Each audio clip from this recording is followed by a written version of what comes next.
All right, what's up, everybody? Welcome to the Ref Room. I am Scott SMOKIN SILZ, along with our local referee-in-chief, Brad BAUMRUCK. It's the new year, our first show of the season. Glad you could join us. I can't believe, hockey, we slowed down for a couple weeks. We had the Christmas break. We had the New Year's break. Next week, we get the MLK break, so we're not on next weekend because we're probably going to be out doing games, I would assume. So, we better make this a good one because we only got like one show that we can do. And I guess as we always start with NHL, it's not exactly breaking news now, but Bedard, out for minimum of 6 weeks, probably, if not longer. Yeah, as you grab your jaw. Ow. I know. I can't imagine. You know what? A jawbone is very difficult to break, right?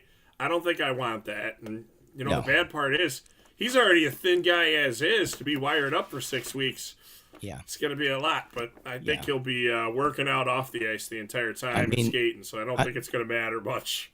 I did not get to see the hit because I didn't see the game, but I know that Foligno stepped in, so good for him. And I think there's a lot of chatter around the NHL that he should probably be the captain of the team moving forward, at least at this point. But yeah, I mean, it's scary. I feel terrible. I mean, the guy's 18 years old. We thought he would play limited games, limited minutes this year. And he's, surprised us. He's playing, full-time hockey, like as much as he wants to be out there. But, they need some protection out there for him. I'm sorry. Like that, well, we've said that all along. They were supposed to have somebody out there to protect him. And I think somebody dropped the ball there because it didn't happen. And, this is, I don't know. It's going to heal. He's young. But in the psyche, it's going to take a year for him to get comfortable again with getting hit up there. Trust me, it's not going to be easy. So I don't know if this, this hurts him a little bit mentally. Just, you get an injury, you don't forget them. You don't forget those injuries. And they take longer to heal. I mean, you get back in six weeks, but is it 6 months before it feels normal? Is it a year before it feels normal? I don't know. I haven't had a jaw injury, thank God. But, I've had other injuries, and, they do take time. You don't feel the same. So, you know what, though, Scott? The jaw is pretty common in ice hockey. It does happen quite a bit. Yeah. Players come back from it, normally earlier than expected. So, I don't think he's a guy that's going to want to be sitting around and not scoring goals. Yeah. So I think he'll be back before we know it, to be honest with you. I'm hoping that's the case, man. I wish he could have played in the All-Star game. I think that would have been so great. I don't think he's going to. When is the All-Star game? Do you know what the date is, or roughly? I mean, if he'd asked me to look these things up beforehand, I definitely would. I know. Well, I didn't know we were going to go there, but we went there. So we always seem to do that. All right. Well, that's kind of our NHL thing today because that was a big one, and we haven't had a chance to comment on that really. So, well, did you see Malkin played 1,100 games yesterday? I did not, but I'm not surprised. Good for him. I can't believe that he's 3 years younger than me. I was like, let me think. He's been in there for this many years. And I'm just thinking like 06. I'm like, I'm pretty sure he came in 05, 06, right? I'm like, all right, I'm going to have to look it up. He's got to be a couple years younger than me. And I'm like, and he's 37. And I'm like, well, he played in the Super K beforehand. And then he came out and he's playing in the NHL. I'm like, this guy's been getting his ass kicked for like 20 years. Like, I don't know if I could. How about Yager? He's still playing, right? He's still playing overseas. I mean, it's unbelievable. Good for them. I mean, look, age is not, it's a number. It's a number because a lot of people are able to defy age because they stay in pretty good shape and they stay healthy. And, if you're not, taking these, bad injuries and severe concussions and things that chase you out of the game, these guys are all really good athletes. They get smarter. They may lose a little speed, but they make up for it in their knowledge of the game and how to work with things. It's just, comes from speaking from experience, of course. They get slower, but they make up for it somehow. Anyway, actually, we got a really cool email today from one of our officials that actually played professional hockey. You want to talk about that? Or did you want do you want to go to the pond hockey thing real fast first? All right, let's go to pond hockey. You know, we All never right. seem to stay on script here. So, not that we have a Well, script, but we never stay on script anyway. That's part of the charm of the show. So, you know, I'm going to take us off while we're talking about hockey. I got a shirt on today. there you Got to go. move the microphone. I love it. It should be Everybody can hockey see night it. in Canada, but a friend of mine that's a streamer that does music, and he was the DJ for the Edmonton Oilers for many years. This is his logo, and I'm like, I saw the shirt, and I'm like, oh my gosh, I got to have one of those. And sure enough, 3 or 4 days later, I had it, and I promised him I would wear it today, so I'm wearing it even for my music stream tonight on Twitch. If you want to join me, you can watch this shirt in action because it's perfect. Hockey night in Canada and house night in Canada. I love it. All right. You know, Pond hockey. Let's go. Hang on. Before we go any further, is your friend possibly a Packers fan and you made a bet with him? Just checking. No, I kind of doubt that. I don't, you know, he's he's in Edmonton, so I can't imagine he's a Packers fan. He probably doesn't even watch football because their football up there is different. So I don't know if they watch NFL football in Canada or if they think soccer is football. I don't know. I'll have to ask him, but you know, his channel is the Underground Rescue Channel. And Drager, thanks so much for the shirt. I told you I would wear it, and I'm doing it. So appreciate it. I think it looks awesome. So it fits right into the hockey show. So I did want to talk about the USA Hockey Pond Hockey Nationals, okay? It happens up in Wisconsin, all right? It's out in northern Wisconsin. It's very cold. It snows typically the entire time. But it is a very unique experience, okay? It happens this year. It's February 9th through the 11th. It happens around the same weekend every year up in Wisconsin. If you're interested in it, I know they're always looking for people to go. The cool part about it is you don't have to get on skates, all right? You don't have to skate. Right. So, like, if you're a referee... You're talking about as officiating. If you're officiating, you don't have to get on skates. The players are on skates. The players have to. Well, you get up on a snow mound and do your thing, but yeah. Yeah, we'll get how comical the players are out there. But, like, if anybody was ever interested, like, you can contact me. I can get you in contact. Like, they're always looking for referees to go up there and do that. They generally like to have new people come in every year because it is a good time, and you do meet people from all around the country. There's people there from California to Florida, you know, Chicago. There's a couple of Wisconsin guys that are there. And then you get to hang out with the USA Hockey National crew that generally does like a lot of their stuff, which is like BJ Ringrose and Steve Tetro. They do a lot of this stuff in the background for USA Hockey, but you get to spend a weekend with them. So, like, it's a good experience. Plus, you get a chance to lay back and, you know, ask them some questions about USA Hockey that normally they don't even have the time to field for you just because they're so busy with everything else. But you have them kind of cornered in this unique situation. So, like, if anybody was interested in it, it's definitely a good time. I'll tell you this: if you're gonna go, you got to get a great pair of insulated boots. Insulated socks. You need more than that. You need, so it's on a big pond, right? So you have to get the toe grips for your shoes or else you're dead meat. Luckily, I went when some other friends were going and they'd already been there a bunch. And you got to wear like Carhartt snow gear and multiple layers. I'm going to tell you though, I was cold for a little bit, but it was a lot of fun. All the players that are there, it's amazing how many Chicago people I knew. And then throughout the other states that I know, other people, how many there were there. And then at night, a lot of the time is everybody's at the same places. There's a team that plays there that plays in one of the minor pro leagues that's always very interesting on that weekend. They tend to throw their gloves down a lot during that weekend because it's a sellout crowd always. So that's a lot of fun. And then the best part is the you know, they're playing on a pond, so most of the players come in and they either have very limited pond experience or they have not, you know, played ever off like real ice that we have in arenas. And because the ice is brittle and it has problems with it, You should see these guys go down. It's like it's amazing, and we're talking some. I've seen some really good guys there when I was there that had never been there, and they're going down the ice, and bam, they hit a 2-foot hole that's like 2 inches deep, and down they go. And there's no goaltenders, there's no slap shots. The goal is this little short thing. If people have never seen it, it's like. And what is it? Is it a 2x4 or something? High. It's like kind of like a. It's actually a frame. It's actually a goal frame, and the puck goes into it, and that's it. And nobody's allowed to play goaltender.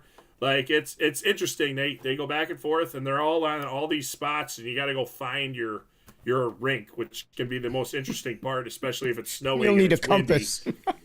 Well, it can be interesting, but I'm going to say it seriously though. It was a lot of fun, and they have men's division, female division, co-ed division.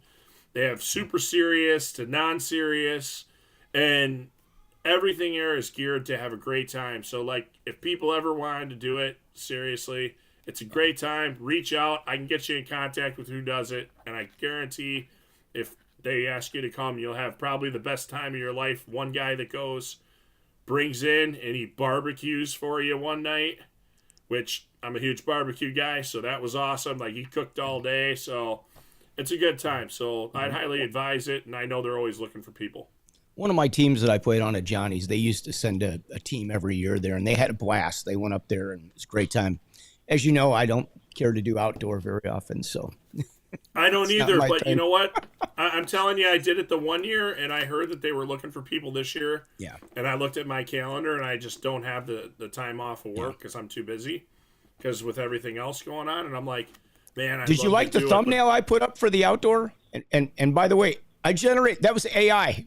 I literally typed in what I wanted, and it came up with that. And all I had to do was add like the verbiage. It was great. Well, I can tell you this: like, I didn't plan on talking about pond hockey until I saw your thumbnail. Yeah. So there you go. So yeah, somehow it decided we should have pond hockey. I don't know if I think that's a really good topic. Well, it's a good time. Good timing because we're supposed to get a lot of snow tonight, at least up north. I know. That. Oh, it's gonna snow right here at my house. Yeah, but not nearly as much as north and west, supposedly. So they're talking almost a foot of snow. We haven't had a big storm in a number of years. So I think the last one was when you and I were supposed to work in Lake Forest together. That was the last storm. Was that last year? That was 2 years ago, I think. Yeah. We were the only game that wasn't canceled. Right. Of course. Well, I'm going back in that direction that night, so I'll be curious. And I got to play afterwards, so I'm going to have to go back and forth. So we'll have to see. It's snowing tonight, buddy. Yeah, I know. Well, I'm talking about games for tomorrow. Let's see how much snow we get. Hopefully everything will be cleared up by then. So we'll figure it out. It's the Illinois road system, man. They'll have that cleared up. Yeah. People they're like, oh, you're at work today? I live in Chicago. We're used to snow. Exactly. It's not South Carolina over here. All right. So you don't cover need all the to share pond the hockey, name, but go ahead with the email. Yeah. Okay. No. Can I use his name or not? Should I use his name? He played pro hockey. I thought it was important. He's a legend. It's up to you. Sean Molina. Sure, go ahead. Sean Molina is one of our referees as well, and a really good one. Works a lot of high-level games, played pro hockey, and he's been on the show before, so I feel like it's okay to say his name. Oh, but, I forgot he did the show, but I forgot about that. But I remember that. My bad. He sent me an email, so I get to read this. But he said, one thing I think might be interesting topic for you to discuss with Brad is how unique hockey is in terms of its officiating. My kids play travel baseball and basketball, and the general lack of oversight of those officials causes a huge issue at the youth level in terms of quality of work as well as a safety aspect as well. I was watching kids getting punched in the face during a basketball tourney this weekend, and the officials spent more time on their phones or talking with the crowd, the people not involved in the game than watching and controlling the flow and the temperature of the game. The fact that hockey and football, to an extent, have such a great oversight with IHOA and USA Hockey, at least gives some guidance and respectability to it. I watch these games now and appreciate more and more how important it is to manage the game, and how an official who is knowledgeable and understands the game flow can make for a great game. And it's a great point. I mean, we have a lot of training that we go through, and we do it every year. I don't know what, I'm not a baseball umpire. Well, I haven't done any other sports, so I don't know what's involved for those other sports, to be honest with you. Scott, let me just point out one thing. So not only is Sean a very accomplished hockey player and an accomplished referee, okay, he's also been coaching his kids in basketball and baseball. Oh, wow. Since they were very little. So he sees it from all these different sides. So I want to put that as he's not just a parent in those other sports. He also helps on the coaching staff. Now, I don't know what he's doing at this time with all of it. I'll be 100% honest. But instead of having that parent look, he's coming from a coach's standpoint. So I just want to make sure that that's validated in there, that it's coming from a coach's standpoint, instead of just, your typical parent that happens to officiate as well. Just throwing that out there. But go ahead, Scott. Sorry about that. No, but I think he makes a very good point. The extent of me, I don't have any kids, so it's not like I get to go watch kids baseball or basketball tournaments and things of that nature. But I actually do have 2 baseball fields across the street from my house, and I walk the dog over there. And sometimes they'll have t-ball games, and it's like the younger kids learning to play baseball. They can't really hit it out of the infield for the most part. And, I think they get like 20 strikes. They never strike out. It's like throwing pitches until they hit something, which is kind of cool. But, you see the umpire there. It's usually one young person. Doesn't look very organized in the way it's done. Like it looks like they're just kind of thrown out there, and I don't know how much supervision they get, and how, I'm not sure. I don't know what goes into, like, young people repping or umpiring baseball. So, like, I can give you from a parent's perspective from another sport. So my boys, until last season, which I'm not happy about, but we'll get to what that was about. They were playing lacrosse during the spring. And I'll never forget, I went to their first lacrosse practice. Okay, and I've been playing hockey since I was 3, right? And our boys have been playing hockey since they've been 5, somewhere in there. And then we threw in lacrosse when they were like 7 or 8, somewhere in there. And I was amazed at how disorganized the practice was. And their practice is like 2 hours. And like I sat there, and I would say a good 40 minutes of the practice was like waste time. Like, not when you go to a hockey rink and they're just next drill. Like, it was like, okay, we got to get together, talk about it again. Like hockey, yeah, they'll get together real quick, run back through it real quick, and bam, they're away again. No, this is like 5 minutes, 10 minutes talking about stuff. And I'm like, I don't get it. So I could see where he's like, wow, I don't understand. And I think hockey is just, it's so much more organized, and I think there is a lot more cost involved that we do a lot more. So, like, for our officials, right, I know that we have quite a few officials that umpire baseball and do football stuff, right? Mm-hmm. And I know quite a few of the football guys, they're like, when you're doing youth stuff, you'd be shocked if you see anybody ever out there to watch you. Now, here in Illinois, we evaluate, it's about 500 games a year. So that means an evaluator comes out and looks at games. I just did it the other night. I know. See?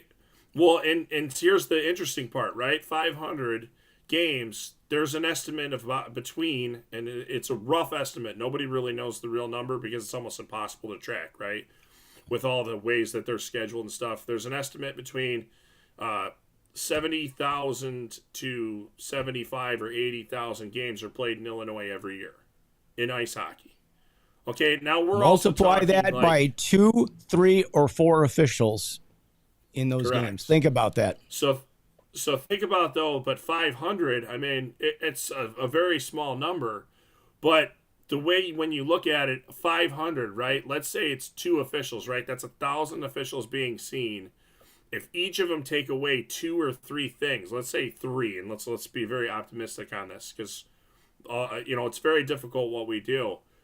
That's 3,000 things that have been learned. That could be 3,000 less problems in a game moving forward. But as you've always pointed out, Scott, referees love to teach each other stuff. So that 3,000, if they share it with 2 people, is now 6,000. And if they share it with 1 person, it's 12,000. Like, that's the way that ice hockey looks upon things. And, whenever USA Hockey has, like, a regional camp, well, okay, I'm going to call it the right things now here. I'm so bad at this. The high performance camp, okay? That's the first one, right? So when they have that, the officials that go, there's like 100 of them a year, or 75 of them a year that go, and they're expected by USA Hockey that they've gained that knowledge and their locals to come back and share it. And share it around the rinks. And I'll tell you this, most of our officials, especially here in Illinois, do that. They come back and they help us in the seminar capacity.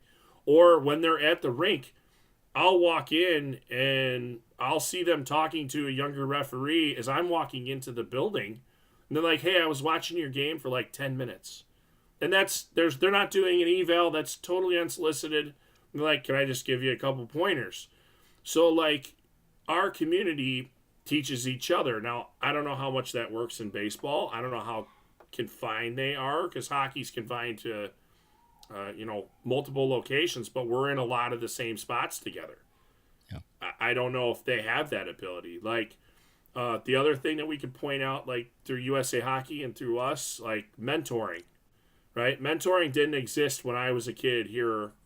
They just took you and, they tried to give you a good referee or 2 or 3, throughout your first couple games. And it was kind of like, good luck, junior. Like, and you sank or swim. Like, that was it. Like, in the mentoring program here and through USA Hockey, it's encouraged all the way across USA Hockey. And I know that I think almost every local's doing it now. Like, I was going to say, Scott, why don't you explain the mentoring program? Well, I want to actually share a little story. You don't even know about this, but I was out, I think it was Saturday night. I evaluated 2 officials. I had a high school game, and then they stayed and they had the JV game, and I was asked to evaluate that game. And when I finished that game, there were actually 2 other referees that were in the building. It was a mother and a daughter that I had never met before. I may have seen the daughter before, but I had not met the mom. Her son had just played in that JV game, but she saw me around the rink and she saw me taking all these notes because I had a supervisor jacket on. And she came up to me at the end of the game, at the very end, and just started talking to me. I'm like, well, I'm going back to, I got to go talk to the officials. And she was like, I want to be evaluated. I want to get better. Like, can we watch the process? Like, yeah, I get no problem with it. You're referees. So went back, spent like 45 minutes back there with the other referees and the mom and the daughter talking hockey. And they learned a lot of stuff just from being able to talk to one of the other officials and explain a couple things that we were seeing and discussing along the way. And it ended up being a great experience for them. And, it was better than just having a regular eval because there were a couple more people involved in the conversation and, it was a discussion and, it's always nice to see people wanting to learn and a way for them to get better. So it's pretty cool. Yeah. And you know what? I did an eval, on some referees, Sunday, Friday, whenever it was. I don't know. It was over the weekend. It was many games ago already in my mind. But is that a bot? It's got flexible management, Scott. It's convenient. Yeah. Go ahead and put it up there. We must be getting more popular because we got bots that are watching us. And then this one's not even a bot. My favorite DJ from the Hot Mix 5. Thank you, Plato or Stottle or whatever. Well, actually, that came off of YouTube, so that's somebody that's actually seeing us live on YouTube. The other one came off Twitch, which I have been putting us back on Twitch, and I have like 10K followers plus on Twitch for the music shows. So I'm not surprised we're getting botted. So Well, go figure. so anyways, so I watched these two officials work, right? And they did a really good job and everything. The one guy though, it's a JV game that had a lot of pep to it. Let's put it that way. They were moving, these guys. Yeah. And there were a lot of really great clean hits between these JV teams. And like I would be willing to guess a lot of these players are probably either juniors that didn't make the varsity team, or they're sophomores that are about ready to move up to that varsity team. And this guy is flat backing at the hash marks every time he goes into the zone. And the pucks are flying by his head. And I'm like, get off the boards. I'm like, oh my, I'm like, he's going to get killed. Like, yeah. Right? So, like, I say to him afterwards, I'm like, hey, number one, like, 45 degrees, okay? You want to be 45 degrees off the boards. And what do we like to call that, Brad? Go right ahead, buddy. You say it. It's you. It's you. Go ahead. I know you want to. Pee on the puck. There Face the puck. So anyways, so I explained it to him, right? And he goes, well, I was reading in the manuals that you want to get back to that hash mark. And I said, oh, okay. I'm like, all right, great. You read the manuals. I said, here's the thing, though. That it's referring to when the play is coming out from behind the net and it's coming at you. You want to move up the boards off that axis of the triangle there. I go, that's the axis. The y-axis is on the net. I go, and the z comes across. I go, so as a referee, when you're on that line, you want to move up and back. I go, yeah, you're protected there when that play's coming from behind the net. I go, you are not protected there when you stop there and stand there the entire time. I'm like, you're going to get killed. And he's like, I had no idea that I could skate from the hash mark over back to home base on the z-axis of the triangle. I'm like, you just missed that part. Like, it's not a big deal. I go, but no, you don't want to position there. You want to get here and move over to home base. After 5 minutes, I hope that it helps him, and I hope he never catches a puck in the face. Yeah. Because it's going to happen, or worse, he was flat backing a lot too. And, there's only a couple no places escape for a route. puck to go. No way out, man. Right. You're dead right. meat.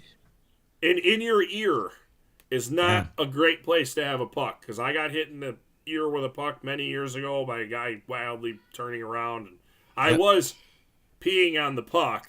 And guess what? He was like 4 feet away from me, and he just ripped it, and it hit the glass and hit me right in the ear. So I'm like, oh, thanks. Yeah. So, but, I mean, these things, like, we give back with it. But, like, also, I was lucky 2 weeks ago I did mentoring. 2 referees. One guy had refereed. It was like his 4th game. The other guy, it was his 3rd. We go out there. We drop the puck at center ice. The guy at center ice, right? He's facing me. I'm on the scorekeeper side, right? So he should skate backwards to the boards, right? He came to you? No. Oh, he came to me, all right. Boy, did he come to me. And I'm like, you see that guy over there? He's like, yeah. I'm like, you're supposed to be diagonal from him. Why? Well, because then you can see 2 different angles. Oh. So we got him over there, right? Okay, it was a very rough first period. Let's put it that way. Yeah. Nobody's on one blue line. Nobody's on a goal line. Mind you, luckily it was very low-level hockey. Yeah. By the time we got to the 3rd period, one of the coaches was like, wow, they're where they're supposed to be the whole time. And I'm like, that's why I'm out here. Like, There's no reason. He goes, boy, I wish they would do this more. I go, we do this a lot. Yeah. I go, the thing is, you just don't see it. Like, but these programs are there. They're very successful. I would definitely put a big stamp on approval with it. I would never want to change a lot of it. It definitely needs to keep going. Can it be improved? Absolutely. Well, if I'm going to throw something out there. Let us know. I honestly, after, having helped out for many, many years with the seminars, we have a lot of people when we have a very short time to get things taught to them or get them started in a good way. From there, they go to the mentor program. Sorry about that. We go to the mentor program, And, your first couple games, they're trying to get somebody out there to work with you. I almost wonder if it would be a good idea. We've done a few of these come sit with a referee and watch the game nights. And I think they're very popular. And I almost think that should be kind of a requirement before you get your first couple games, that you go and you sit and watch the game with the referee. And then probably after you've done 10 games, you come back and you do the same thing. And I think that might be something that might be interesting. I worked with a level 2 the other day. So this is his second year of reffing. And it was a Bantam Central States game. And the first play of the game, I am the R1. And what R1 means, if you're unfamiliar, we have an R1 and an R2. An R1 is the person that the puck is in their zone. You become R1, where attacking play is happening, and you're probably down on the goal line, or you're working the golden triangle, and your partner is supposed to be the R2. In that situation, he should be positioned, or she, the official should be positioned just outside the blue line, to watch for an offsides call. So puck is shot, and next thing I hear is a whistle from center ice.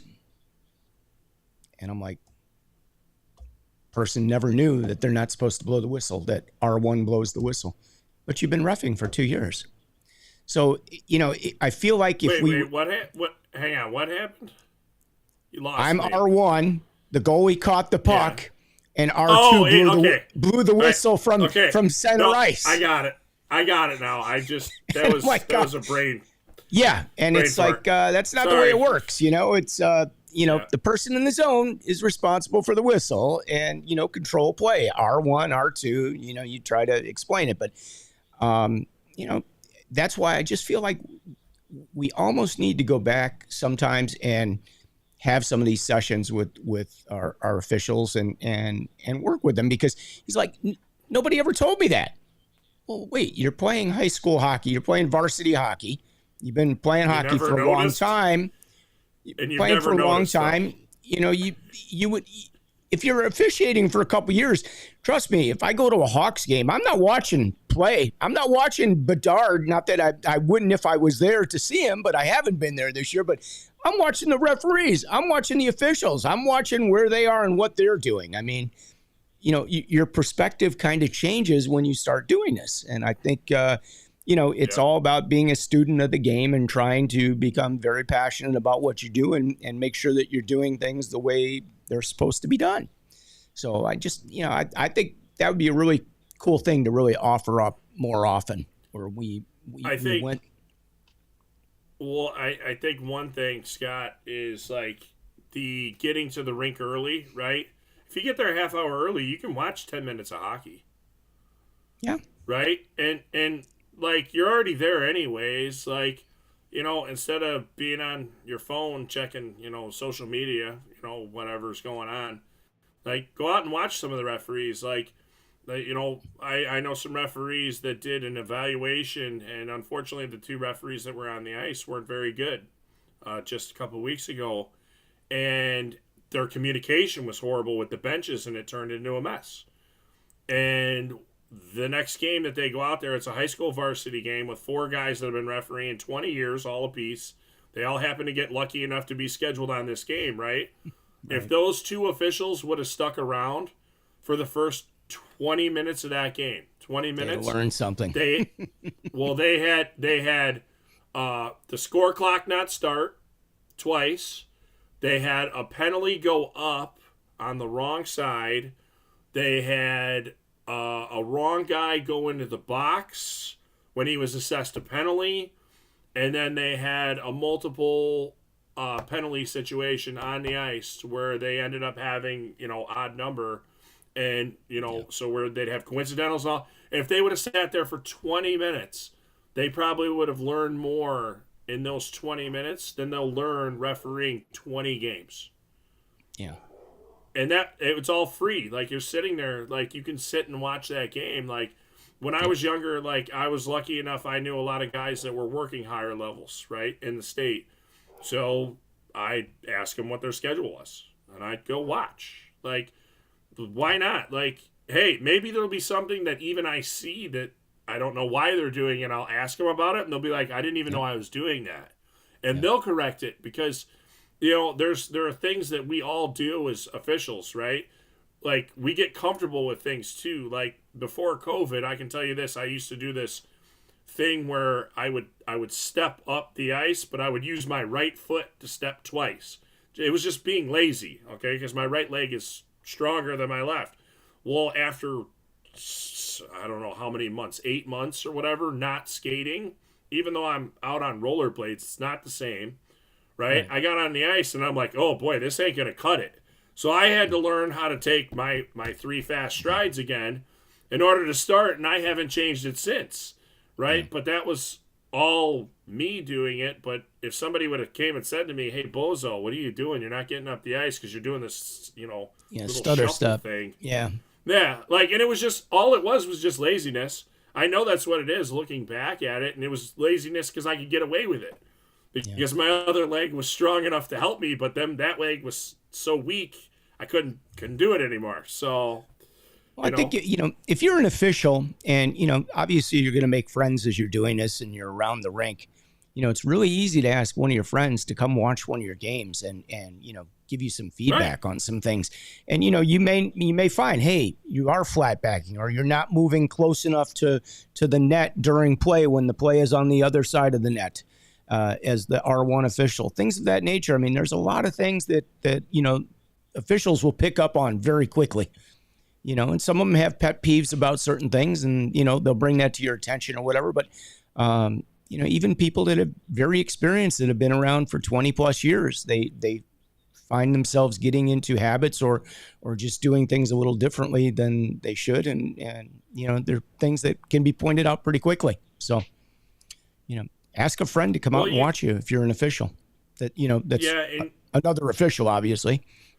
Right. Well, what's more interesting about it too is like, okay, there's in every local, right? There's always, so many referees that have been around, and we're definitely going to share that one that came in, Scott. I had that planned for the end of the show. So yeah. Okay. But definitely. Anywho, you can ask those referees, right, that have like been around, that have been doing games, and that you see them, right? Okay, like here, luckily, when we request games, you can see people's names on the web, and you can see like there's, somebody's always in the referee spot, and you're aspiring to be a referee, right? Or somebody's always in a line spot, and you're aspiring to be a linesman, and they're top levels in your areas. Swear to God, just ask them if you're ever skating with them. They'll tell you everything that you want to know, and you know what? 99% of the time, too, they'll be like, let's pick up some games and we'll work on stuff together. Yeah. And I'm telling you, it's the biggest form of flattery to ask somebody else. This is the one thing. I mean, in the business world, people are not going to tell you what they do and how they do it and the success story and the key to getting you to that next level. It's not going to happen. I don't care if it's at the same company or a different company. They're not going to share the secret sauce. But officials are happy to share the secret sauce. And I've seen it over my 13-year career of refereeing that, people share, and it's awesome. And do you know why? Why? Because God forbid God forbid I have to skate with you and you don't know it and it turns into a mess. That's a good point. Yeah, it's a good point. The better I make you, the better we're going to have in the next game that we referee. Yeah. And every officiating crew, the weakest link is the anchor of that crew. Yeah. There's just no way around it. So if everybody is this good, you're going to have a real good game. If you have somebody that's real low with 3 really good refs or 2 really good refs, it's going to drag the whole thing down. So we'd rather tell you and be honest. And by the way, very good point. By the way, the one thing I'll tell you, when you ask somebody for their opinion, you better have the skin to take it because they're not going to sugarcoat it. Yeah. And you may think coaches say harsh things to you. Officials say worse to you, and guess what, though? It's not anything personal. Yep. They're doing it because they care about officiating. They care about you. And if you want to learn, they're going to just tell you. Yeah. So be ready for it. Yeah. But it's great advice. And, you're absolutely right. The weak link will show in that game, whether it's an offside call or a missed icing at a critical time, or just a blown icing altogether on a penalty situation. And, you've got a stoppage where it's not supposed to take place, or, a phantom penalty, whatever the case may be. Everybody's going to feel the pain of it. Trust me. So. Yep. Definitely. All right. So I think we should get some good news in. All right. So I love it. We just had the World Junior Nationals. Okay. So of those officials, there were 2 United States officials on the men's side that went. Two. Okay. Both came out of my ADP class. I want you to know. Both of them came from the IHOA ADP program. Both of them are from Chicago. Yep. Okay, the North Shore. Let's just point that out, even though I don't like to always point that out. But I know hockey as a whole. I always love to do that Illinois North Shore thing. But so Jack Young, referee, and Shane Gustafson, linesman. And I actually got the pleasure of working Shane's first top game in Illinois. And when I say top game, I'm talking like the top, okay? He's 19 years old, right? I had never met Shane, which is even more amazing at that point. Yeah, he's a great dude. And Shane lined the high school combined varsity championship for me down at the United Center. And I worked as a referee, and him and TJ Torba were the linesmen. Oh, I remember TJ. Yep. So they worked that, but Shane got the ultimate nod after working in the ECHL finals last year, working in the A, I love him. I can't say enough good things about the guy. Hey, he's been on our show. He's been on this show before. Okay. Actually, he wants to do it again, so we got to remember that. But he got to work the gold medal game with the USA playing in, which in the men's side, I don't know that that's ever happened in recent years. Normally they separate the two officials. Maybe they learned a lesson in one of the previous years or previous months, because I thought there was a situation from having some of the, we'll call it foreign country officials on some games that just aren't up to par for that level of play. I think Shane was probably one of the best linesmen there, if not the best. Okay. Yep. I'm not going to pat him on the back that hard because he's a friend. Right. But Shane definitely, every assignment he's always earned. And he's always super graceful about it on top of it. And you know what? He's helped us with our ADP program, and he lives in South Carolina or North Carolina, one of those. Yeah, a real hockey mecca. but he's willing to still help us here in Chicago. Yep. To pass on that knowledge. So, Mr. Shaneman, thanks for for putting that up there. I had definitely and kudos, buddy. Congratulations. Well deserved. Yep. I know you made us proud. Yeah. Definitely. And let's go back. Let's talk about it. I mean, how many Chicago players from the Mission were on that team? How many guys from like Little Caesars? I think Little Caesars had a couple, and the rest were like Shattuck for the most part. I mean, it was Chicago and Shattuck for probably half that team or better. So, kudos to them. I mean, a lot of good hockey being played in Chicago. Yeah. A lot of good hockey. Well, think about it, Brad. Let's just put it out there. How many of those guys you think you've refereed? Me? That were on that team. How many guys do you think that you did games that were on that team? I'd say for me, probably 50%. Oh, I bet it's more than that, because I counted 11 for me. 11 for me. Could be, and then I think they added one more Mission player, which would have given me 12. And then how The many one I don't officials always have we worked with? So you got Jack Young and we got right. Shane Gustafson. How many of those officials have you worked with? Just think about that.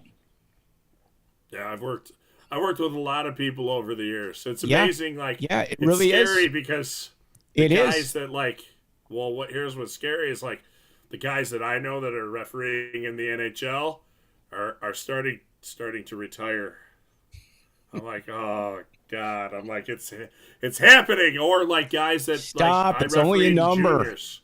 Yeah, I I know, know. but guys that I refereed in juniors, right? Some of those guys are career-ending injuries. Just Yeah, no longer want to play. Like, and it's weird yeah, because now it's like new guys. But then it's funny because I'm still refereeing. The AAA stuff. Like, I'll still see guys that it's like their first game in the NHL, and I'm like, oh, I know who that is.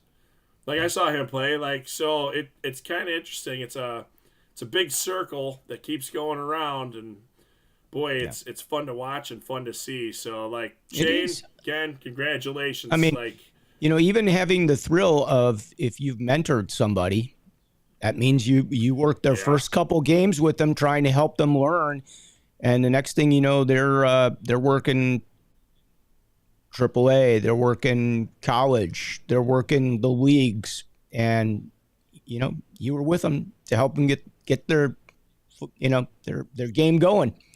I think that's pretty cool. I think that's something that's very special, and I think that if you do that, we're always looking for volunteers to help out with the seminars and the mentoring and things of that nature. And if you get involved in that, it's very rewarding to see somebody that's really moved up and gotten good.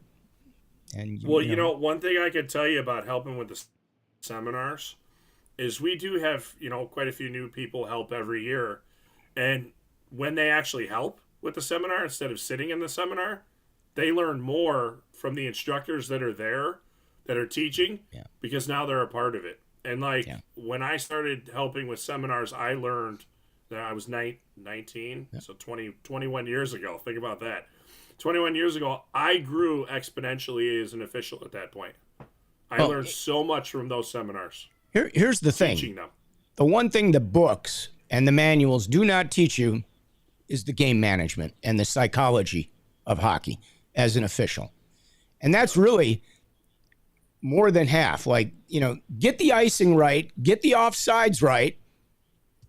You're probably pretty good because the rest of it is gray area. And now it comes down to game management, how you People work with the management. people, how you treat the people, how you speak with the coaches, how you interact with the players, all the things that are, part of the total package just makes life a lot better. Trust me, if you're kind of that goalie that, stops, makes a lot of good saves, and you throw him a compliment every now and then, or tell him, wow, man, that was a great save, or oh yeah, your boys owe you a milkshake for that one, because trust me, you just kept them in the I'm game.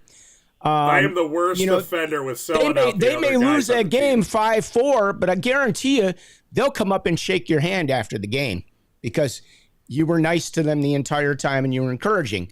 And as we always say, when things go south now and there's a problem in front of that net, that goalie becomes your best friend in trying to help that situation out, because now he's going to return the favor with you and help you out of a bad spot. So there's just so much, and you're not going to learn that in any of the manuals or any of the the rule No. book. This is all things that are knowledge that's passed down from official to official. And even if I've been to a couple of seminars to help out, and I always learn something. Even if you take one or two things away, they're going to be really valuable. You'll be like, wow, I still didn't know that. Like, that is great knowledge. Thanks for sharing that. So, all right. And then what do we got here? 2 IHF. Now let's guys work their home country now. Started last year. That's what It's not the 2IH. It's That's the International IHF. Ice It's Hockey 2 International Ice IHF. Hockey Federation. Yeah, okay. All right. It started the year of COVID because they allowed it during COVID because they were separating the countries Okay. a lot of the time. So like the women's were the ones that first had that happen Yeah. during the COVID year. Yeah. So, But yep, they must have made the permanent switch, I guess. I don't know. Yeah. I mean, I know I that think it was. I think never it's a allowed good before. decision. I really do, because I think you want to have your best people doing the games, not because they're Well, demographically this. separating them, or regionally separating. I think you should have your best people doing the best games. Well, yeah, and especially when about 50%, more than 50% of the time, either the U.S. or Canada is going to be in there. So there's quite a few people that are not going to have that opportunity. Yeah, and that's we're not probably the coming from best me, that's officials just an coming opinion. out of from those countries, from here, and there, and in Canada. So I think clearly it's the right decision, in my opinion. I get, I agree. it's, a lot of it probably goes back to the Cold War days when, you had the gymnastics and the swimming and the judges, and, you saw Don't even go there. the I know where judges you're from going to go. certain countries Don't even go scoring there. very low and others scoring very high. And it's like, I knew okay, you were going to go there. yeah, but I'm sure that has a lot to do with the way they did things. So I'm glad they've come to their senses and realized this is the way to do it. All right. With that, it's coming up on an hour here. Again, we're going to be off next week because of the Martin Luther King holiday, because we're probably going to be reffing. Got a lot of tournaments in town. So we'll take next Monday off, and we'll reconvene here in 2 weeks, starting at 5:30 Chicago time. Thank you for joining us. Don't forget, if you haven't hit the like button, you could certainly give us a like, especially for giving you a shout out. You can give us a like, hit the notification button, subscribe, all the right things to do. Just, do it, because you can. Just do it. Just do it. Okay. So with that being said, thanks for joining us, everybody. Brad BAUMRUCK. We're gonna get a letter from Nike now. Nice job. Yeah. Cease and desist. All right. With that, goodbye. All right, everybody. Have a great week. Take some games. Have some fun. Believe it or not, we're almost at playoff season. Playoffs are coming. Yeah, we'll be back in 2 weeks. But when do playoffs start? They start at the end of, is it February? End of January, we start playoffs, don't we? Very soon. Yeah, pretty scary. Very soon. Nationals are around the corner. Yeah, hard to believe. All right, with that, we'll see you guys later. Peace out, everybody.